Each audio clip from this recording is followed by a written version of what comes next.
Here's my reality. We just now got it up to 60 degrees back here in the back end of the bus. I had to put a sheet up right here, and the diesel heater, it's been running full blast all night long. Um, I had to put a towel right here. Okay, I can't even have the light on because I have the heater. There's a space heater right up there running full blast. I got this space heater right here running off of two separate outlets, plus the diesel heater running. I had the propane heater running earlier last night, trying to catch up, like help this heater catch up and get it warm in here. Wasn't really working. And I also had the wood burning stove going, and the stovepipe was plugged up on it pretty much, so it kept puffing smoke back in here. And I think what happened was we ended up with a low oxygen environment. And I had the propane heater right here. It went out, but it was still hot enough to keep the thermocouple like hot enough to where it was letting propane into the bus. And I went to reignite it when I noticed that it went out, and it luckily hadn't been like too awful long. And when it lit, it kind of it blew up in here. There was a huge poof of flame and a smell of, I guess, like sulfur, and I ended up breathing that stuff in. It messed with my lungs a little bit. I'm all right. I think it was just the gases or whatever off of all that propane burning all at once and an improper combustion. But it just kind of woof, It was a pretty good sized flame in here on the floor of the bus, just for a split second. That was exciting. Then I had to air the bus out to get all that out of here and get oxygen back in here, I guess. So then it was really, really, really, really, really cold in here. Really, really, really, really cold. Yeah. It's been rough. I need to get another diesel heater, and apparently a huge stockpile of diesel, because the diesel heater has been a godsend. There's no way I'm turning that thing off, because if it was to quit and not start back up, well, I would be SOL. All my backup heat sources have failed. So, yeah. If this heater right here, this little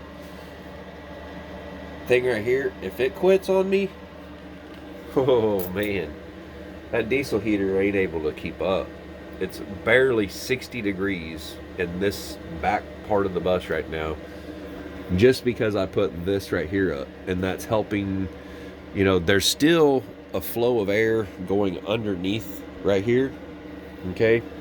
And this right here, well, you can't really see it. It's not very bright in here, but the nozzle is blowing at the floor. My foot being right here is blocking some of that heat and helping warm it up a little more in here and keeping it from all going up there.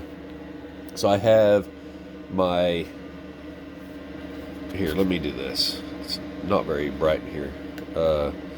So I have my espresso maker, my water filter up here.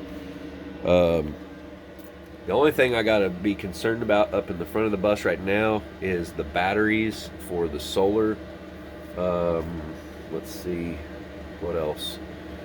And the water, going to the water faucet. So those are things that I didn't really think about. And so I have to take that into account. And I think what might end up happening is I might have to move the batteries. I don't know. Or I'm going to have to get another diesel heater. If I could shut off the water to the sink up front in the wintertime and drain those lines to where I don't have to worry about that freezing up. And then if I can put my batteries in the back half of the bus, the charge controller and everything, and I guess I'll have, here's the difficult part, having to move that stuff, the outlet right there, and the breakers, the whole electrical system having to move could be an issue. I don't know if I can do all that. I mean, because I could put my batteries right here. Ugh. All right, I don't know.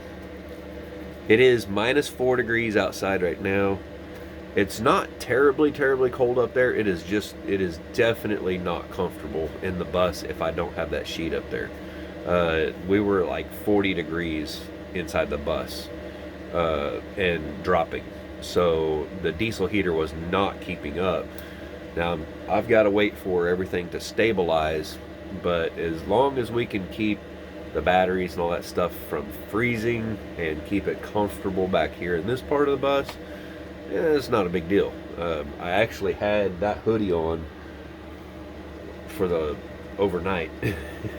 I woke up and I was like, still cold, with that hoodie on and a blanket over me. And I was like, oh, this sucks so bad. And I could easily just go inside and go sleep on the couch or even sleep in my own bed or whatever. But I choose to rough it out here because I mean I need to know what it's like to live in the bus full time in order to like properly know what all I need to do. I mean, if I simply finished out this floor right here, like the whole bathroom area, and it would block off this right here, I need to insulate.